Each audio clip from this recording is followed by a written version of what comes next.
প্রথম প্রশ্ন, একসাথে ৩ তালাক দিলে কয় তালাক পতিত হয়? দ্বিতীয় প্রশ্ন, রাগের মাথায় তালাক দিলে ইসলাম মতে কি তালাক হয়?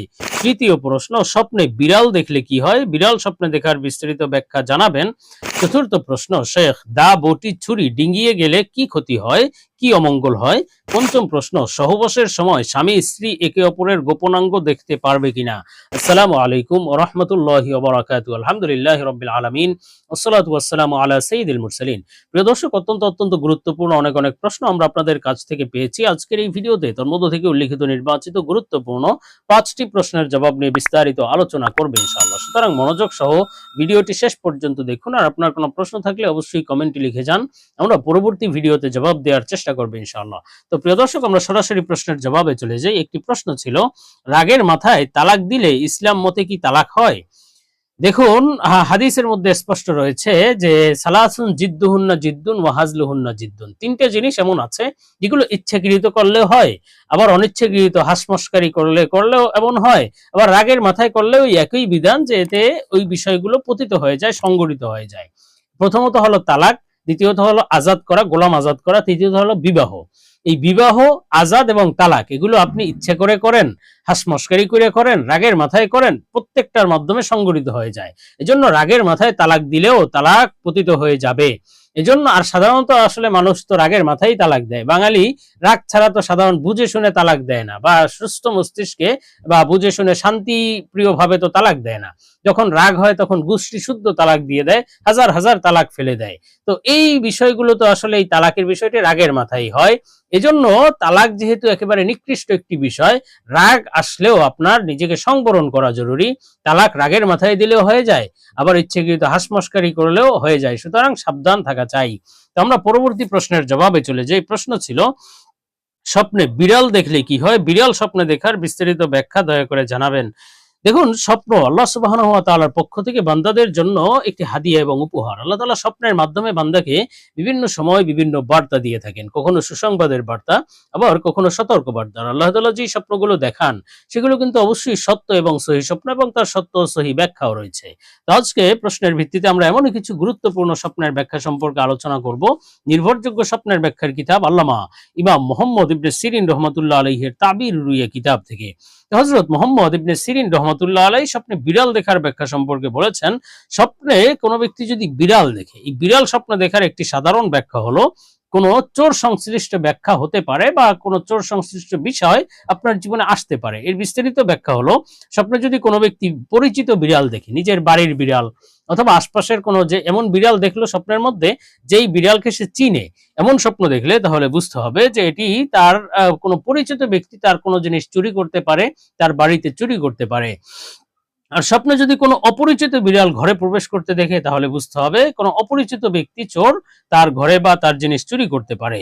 আর স্বপ্নে যদি কোনো ব্যক্তি দেখে যে ঘর থেকে বিড়াল কিছু নিয়ে গিয়েছে বা খেয়ে ফেলেছে, বুঝতে হবে আপনার কোনো সম্পদ বা আপনার বাড়িতে কোনো চোর চুরি করতে পারে, আপনার কোনো সম্পদ টাকা পয়সা নিয়ে যেতে পারে চোর। আর স্বপ্নে যদি কেউ বিড়ালকে মারতে দেখে তাহলে বুঝতে হবে সে বাস্তব জীবনেও চোরকে ধরে ফেলবে এবং মার দিবে, হ্যাঁ, এবং তাকে ওই চোরকে প্রহার করতে পারে। আর স্বপ্নে যদি কেউ বিড়ালের সাথে যুদ্ধ করতে দেখে, যে সে বিড়ালের সাথে যুদ্ধ করছে, বিড়াল তাকে আঘাত করছে, সেও বিড়ালকে প্রহার করছে, আঘাত করছে, এমন স্বপ্ন দেখলে আপনি কোনো ব্যাধিগ্রস্ত হতে পারেন বা অসুস্থ হয়ে যেতে পারেন, সতর্কবার্তা। আর স্বপ্নে যদি কেউ বিড়ালের গোশত খেতে দেখে তাহলে বুঝতে হবে এটি আপনার জন্য একটি গুরুত্বপূর্ণ বিষয়, যে আপনি কোনো সম্পদ পেতে পারেন, সেটি আপনার জন্য হারাম সম্পদ হতে পারে, সাবধান থাকা চাই। তো আর স্বপ্ন যদি কোনো ব্যক্তি দেখে যে বিড়াল তাকে কামড় দিয়েছে বা আঁচড় দিয়েছে, দংশন করেছে, বুঝতে হবে আপনি দীর্ঘমেয়াদী কোনো অসুস্থতার মধ্যে পড়তে পারেন, দীর্ঘদিন সেই রোগের মধ্যে আপনার ভুগতে হতে পারে, সতর্কবার্তা। আর স্বপ্নে যদি কোনো ব্যক্তি দেখে যে বিড়াল দুধ পান করছে বা বিড়ালকে দুধ খাওয়াচ্ছে, পান করাচ্ছে, এমন স্বপ্ন দেখলে বুঝতে হবে কারোর সাথে ঝগড়া বিবাদে লিপ্ত হয়ে যেতে পারেন। এটি ঝগড়া বিবাদ বা শত্রুর সাথে শত্রুতার সম্ভাবনা আছে। আর স্বপ্নে যদি কোনো ব্যক্তি বিড়াল দেখে, এই স্বপ্নের ব্যাখ্যা মোট 7টি হয়ে থাকে। ইমাম জাফর সাদেক রহমতুল্লাহ আলাইহি বলেন, প্রথম ব্যাখ্যা হলো চোর সংশ্লিষ্ট কোনো ব্যাখ্যা হবে, আরেকটি ব্যাখ্যা হলো ঝগড়া বিবাদের লিপ্ত হয়ে যাওয়ার সম্ভাবনা, আরেকটি ব্যাখ্যা হলো আপনি কোনো রোগ শোকের মধ্যে পড়তে পারেন, অসুস্থ হয়ে যেতে পারেন, আরেকটি ব্যাখ্যা হলো আপনি কোনো উত্তম স্ত্রী লাভ করতে পারেন, এটি আপনার জন্য একটি সুসংবাদের বিষয়।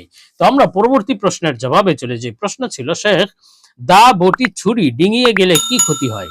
দেখুন, এই বিষয় নিয়ে তো আমাদের সমাজে অনেক কথাই অনেকে লোকমুখে প্রচলিত আছে যে দা বটি ছুরি এগুলো ডিঙিয়ে গেলে আপনার কখনো না কখনো হাত পা কেটে যাবে, অথবা আপনি পঙ্গুত্ব বরণ করতে পারে, অথবা আপনার আরো অনেক ক্ষতি অমঙ্গল হতে পারে।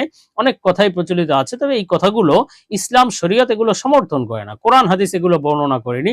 এগুলো নিছক ভিত্তিহীন এবং বানোয়াট কথা। এই ধরনের অযৌক্তিক কোনো বিষয় ইসলামে কোনো জায়গা নেই, কোরআন হাদিস এগুলো সমর্থন করে না। সুতরাং এই বিষয়গুলো থেকে আপনার এই বিশ্বাস থেকে বিরত থাকতে হবে। তবে হ্যাঁ, আপনি দা বটি ছুরি ডিঙাতে যাবেন কেন? এতে আপনার পা কেটে যেতে পারে, ক্ষতি হতে পারে। সুতরাং এই বিষয় ছাড়া আপনার যে আলাদা কোনো অমঙ্গল ক্ষতির বিষয় রয়েছে, শুভ অশুভ কোনো বিষয় রয়েছে, এই বিষয়গুলো সহি নয়, এই ধারণা সহি নয়। তো আমরা পরবর্তী প্রশ্নের জবাবে চলে যাই। প্রশ্ন ছিল, সহবাসের সময় স্বামী স্ত্রী একে অপরের গোপনাঙ্গ দেখতে পারবে কিনা? দেখুন, সহবাসের সময় স্বামী স্ত্রী একে অপরের গোপনাঙ্গ না দেখাই উচিত, এই কাজ থেকে বিরত থাকা চাই। নবীজি সাল্লাল্লাহু আলাইহি ওয়াসাল্লামের আমল বর্ণিত আছে যে নবীজি সাল্লাল্লাহু আলাইহি ওয়াসাল্লাম কখনো স্ত্রীদের গোপনাঙ্গ দেখতেন না, স্ত্রীরাও কখনো এই কাজটি করেননি। সুতরাং এই কাজ থেকে বিরত থাকাই ভালো।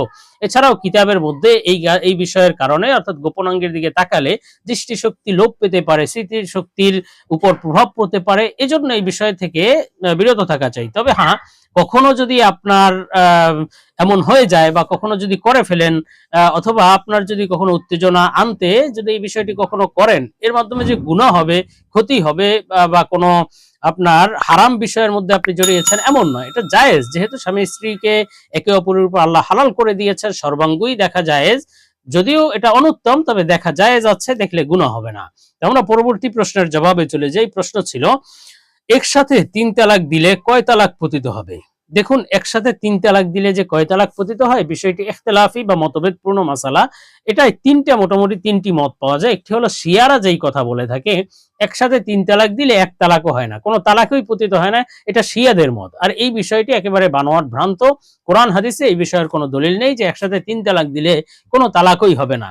আরেকটি মত হলো, মুসলিমেও কিছু ওলামায়ে কেরাম অনেকে বলে থাকেন যে একসাথে ৩ তালাক দিলে এক তালাক হয়। আরেকটি মত হলো একসাথে ৩ তালাক দিলে ৩ তালাকই পতিত হয়ে যাবে। এই মতটি জুমহুর সাহাবায়ে কেরাম, অধিকাংশ প্রায় সব সাহাবায়ে কেরাম, প্রায় সব ওলামায়ে কেরাম, ফুকাহায়ে কেরাম এই মতের উপরই ঐক্যমত পোষণ করেছেন যে একসাথে ৩ তালাক দিলে ৩ তালাকই হয়ে যাবে। সুতরাং একসাথে ৩ তালাক দিলে, যদিও একসাথে ৩ তালাক দেওয়া উচিত নয় বা এটা একটা গুনাহের কাজ, কিন্তু গুনাহের কাজ হলেও একসাথে ৩ তালাক দিলে ৩ তালাকই পতিত হয়ে যাবে। আসলে তালাক দেওয়াটাই তো নিকৃষ্ট একটি বিষয়। আবগজুল হালাল বলা হয়েছে তালাককে, সর্বনিকৃষ্ট হালাল। সুতরাং আপনার একেবারে নিরুপায় হওয়া ছাড়া কখনোই তালাকের মতো বিষয়, সেন্সিটিভ বিষয়কে সামনে আনা উচিত নয়, মুখে উচ্চারণই করা উচিত নয়। এজন্য তালাকের বিষয় থেকে পরিপূর্ণ দূরে থাকা চাই। তবে হ্যাঁ, যদি কখনো জীবন একেবারে বেশি উঠে তালাক যদি দিতেই হয়, তাহলে তালাক দেওয়ার উত্তম নিয়ম হলো, আপনি এক তুহুরে, স্ত্রী যখন পবিত্র থাকবে ওই পবিত্র অবস্থায় এক তালাক দিয়ে রাখবেন। এরপরে আর স্ত্রীর সাথে মিলিত হবেন না। এরপরে স্ত্রীর সাথে না মিলিত অবস্থায়, এই অবস্থায় তালাক, এক তালাক দেওয়া অবস্থায় যদি স্ত্রীর ৩ হায়েজ অতিবাহিত হয়ে যায়, তথা ৩টা মাসিক বা ৩ মাস যদি অতিবাহিত হয়ে যায়, তাহলে এর মাধ্যমে অর্থাৎ তালাক পতিত হয়ে যাবে এবং স্বামী স্ত্রী বিচ্ছেদ হয়ে যাবে। অথবা আরেকটি পদ্ধতি আছে, ৩ তুহুরে ৩ তালাক দেওয়া, অর্থাৎ ৩টা পবিত্র অবস্থায় ৩টা যদি তালাক দেন, এটাও আপনার জন্য জায়েজ। তবে একই সাথে একই বাক্যে ৩ তালাক দেওয়াটা গুনাহের কাজ, এই বিষয়টি করা যাবে না। তবে কেউ যদি করে, একই সাথে যদি ৩ তালাক দেয়, গুনাহ হলেও এর মাধ্যমে ৩ও তালাক পতিত হয়ে যাবে, এবং এটি সহি এবং এটি নির্ভরযোগ্য মত।